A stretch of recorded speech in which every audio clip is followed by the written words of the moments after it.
नाजरीन, वैसे तो पाकिस्तान ने 2019 में जो इंडिया पाकिस्तान लड़ाई हुई थी तो उसमें इंडिया के अगेंस्ट अपनी एयर सुपीरियरिटी स्टैब्लिश कर दी थी 2019 में, कि जब पाकिस्तान ने इंडिया के 2 जहाज गिरा दिए थे और इंडिया पाकिस्तान का एक भी जहाज नहीं गिरा पाया था।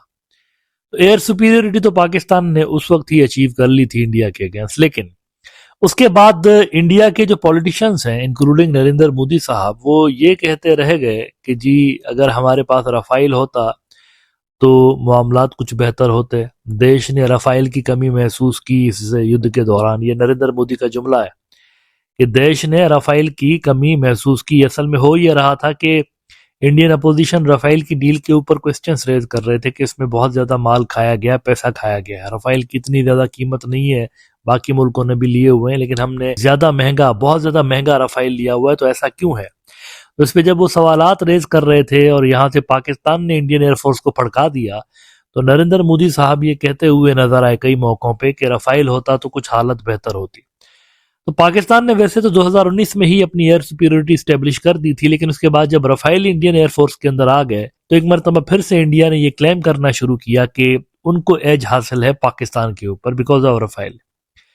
लेकिन फिर जब मई के अंदर, इस साल मई में जो 4 रोजा जंग हुई है इंडिया और पाकिस्तान की, इस जंग के अंदर पाकिस्तान ने अपनी एयर सुपीरियरिटी एक मरतबा फिर से एस्टैब्लिश की है इंडिया के ऊपर, और सारी दुनिया ने इसको देखा है। इंडियन मीडिया क्लेम करता फिरे, लेकिन इंडिया की सीडीएस ने खुद कंफर्म किया था कि हम 48 घंटों तक हमारी जो एयरफोर्स थी वो डाउन थी। उसके बाद हमने अपनी गलतियों को करेक्ट किया और उसके बाद दोबारा से जहाज उड़ाया।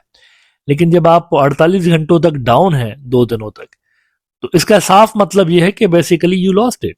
48 घंटे किसी भी जंग के अंदर बहुत बड़ा टाइम होता है अपने ऑब्जेक्टिव्स को हासिल करने के लिए। तो जब आपके पास एयर कवर ना हो 48 घंटे तक नीचे वाली फोर्सेस के पास, तो सामने वाली फोर्सेस आपका कचूमर निकाल सकती हैं। तो इसमें कोई डाउट नहीं है कि पाकिस्तान ने एयर सुपीरियरिटी हासिल की इस लड़ाई के अंदर। लेकिन अब जो मामलात चल रहे हैं दोनों मुल्कों के दरमियान, वो चल रहे हैं समुंदरों के अंदर, और बहुत ही तेजी के साथ पाकिस्तान नेवल सुपीरियरिटी भी अपनी स्टैब्लिश करने के हवाले से कोशिशें कर रहा है। पाकिस्तान कॉन्फिडेंट है कि उनके पास से जो नेवल कैपेबिलिटीज हैं वो इंडिया के मुकाबले में बेहतर है, और जो इंडिया का नेट सिक्योरिटी प्रोवाइडर वाला एक इंडिया की डॉक्ट्राइन थी उसको तो वो ठुस कर चुके हैं, पहले ही उसको दबरदूस कर चुके हैं। लेकिन अब मामला चल रहा है कि इस इंडियन ओशन रीजन में फुटप्रिंट कैसे बढ़ाया जाए। यह मामला सिर्फ अपनी सिक्योरिटी से आगे निकल गए। पाकिस्तान की जो इस वक्त सोच नजर आ रही है वो ये नजर आ रही है कि पूरे रीजन में सिक्योरिटी का एक नेटवर्क क्रिएट किया जाए, और बाकी के भी जो इत्तेहादी हैं, एलाइज हैं, उनके साथ मिलकर तो इंडियन ओशन रीजन में एक मजबूत सिक्योरिटी का मैकेनिज्म डिजाइन किया जाए। अब इस हवाले से पाकिस्तान ने कुछ बड़े फैसले किए हैं, कुछ बड़ी डेवलपमेंट्स हुई हैं। वो क्या बड़ी डेवलपमेंट्स हुई इसमें मैं थोड़ी देर में आता हूं, लेकिन पहले जरा इंडिया की तरफ से कुछ छोटी मोटी एक हरकत की गई है वो जरा शेयर कर लें आपके साथ। इन्होंने भी, आपको पता है कि ये भी अपना जो नेवल पावर है उसको बढ़ाने के लिए हाथ पांव मारते रहते हैं। तो उसी हवाले से इंडिया ने कुछ हेलीकॉप्टर्स जो है वो इंडक्ट किए अपनी नेवी के अंदर।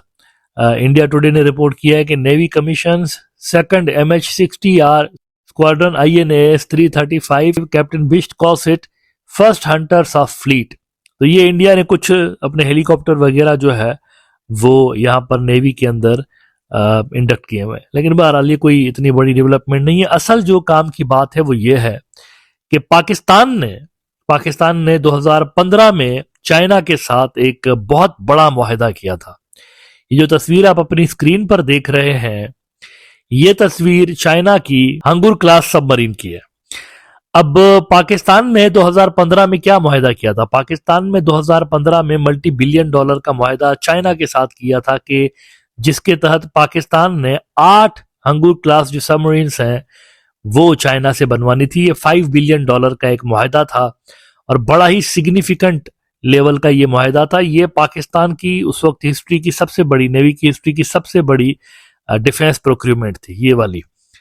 8 सबमरीन्स पाकिस्तान ने चाइना से बनवानी थी। अब ये जो सबमरीन्स है नादरीन, इसकी खासियत क्या है? इसकी खासियत ये है कि ये कई हफ्ते बिना डिटेक्ट हुए स्टेल्थ सबमरीन है। कई हफ्ते ये समंदरों के अंदर रह सकती है, मेनी वीक्स।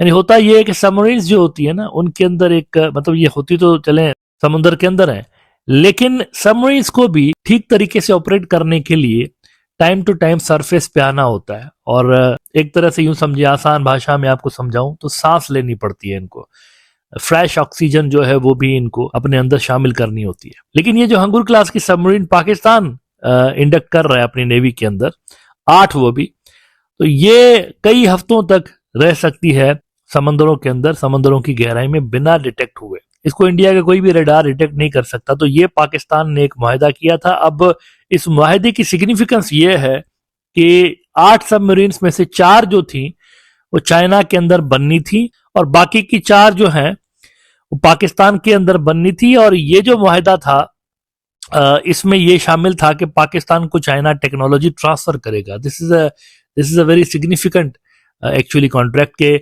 इसके तहत टेक्नोलॉजी भी पाकिस्तान आनी है, यानी फ्यूचर में पाकिस्तान अगर खुद इस तरह की सबमरीन्स डिजाइन करना चाहे, या डिजाइन में कोई अल्ट्रेशन करना चाहे, या फिर खुद ही बनाना चाहे, तो दे कैन डू इट। तो Karachi shipyard and engineering works limited जो है वो 4 सबमरीन्स वो बनाएंगे, और बाकी की जो 4 हैं वो चाइना ने बनानी थी। अब जो चाइना ने बनानी थी वो चारों की चारों कंप्लीट हो गई हैं, बन गई हैं। पहली जो सबमरीन थी ये अप्रैल 2024 में लॉन्च की गई, दूसरी जो लॉन्च की गई वो की गई थी मार्च में, और तीसरी जो लॉन्च की गई थी वो अगस्त में की गई थी, और अब दिसंबर में चौथी सबमरीन जो है वो भी लॉन्च हो गई, और इनका ट्रायल्स चल रहे हैं, और विद इन फ्यू मंथ्स ये सबमरीन्स पाकिस्तान नेवी के अंदर इंडक्ट कर दी जाएंगी।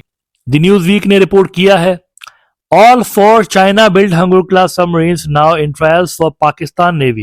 The Pakistan Navy has launched its 4th advanced Hangul class submarine named Ghazi at a ceremony in Wuhan, China. और इसमें वो कहते हैं कि the 4th Hangul class submarine of the Pakistan Navy named Ghazi was launched at Shuangliu base in Wuhan, China. अब ये जो गाजी नाम इन्होंने रखा हुआ है, this is actually ideological name. Pakistan की जो पहली सबमरीन थी, मेरे ख्याल से 1963 के अंदर पाकिस्तान ने अमेरिका से एक सबमरीन परचेज की थी, उसका नाम असल में गाजी था। और उस गाजी ने बाय द वे 1971 वाली जो वॉर थी उसमें भी गाजी ने शिरकत की थी। तो ये उसकी कंटिन्यूएशन है, यूं समझे, आइडियोलॉजिकल हवालों से ये नाम रखा गया है पाकिस्तान नेवी की जानिब से। गाजी का मतलब होता है वॉरियर या कॉन्करर, फातह। तो चारों सबमरीन जो है वो तैयार हो चुकी हैं पाकिस्तान नेवी की, और जो अब अगला मरहला स्टार्ट होने वाला है वो ये स्टार्ट होने वाला है कि पाकिस्तान के अंदर अब मजीद 4 सबमरीन्स बनेगी ना। ये जो हंगुर क्लास की सबमरीन्स हैं, इसके अंदर जो वेपन्स डलते हैं वो भी लीथल किस्म के होते हैं। मैं आपको इसकी जो चंद सिग्निफिकेंट इसके अंदर वेपन्स डलते हैं उसके हवाले से थोड़ा बता दूं। बाबर पाकिस्तान का एक बड़ा ज़बरदस्त क्रूज मिसाइल है। ये सबमरीन से भी लॉन्च होता है, ये हवा से भी लॉन्च होता है।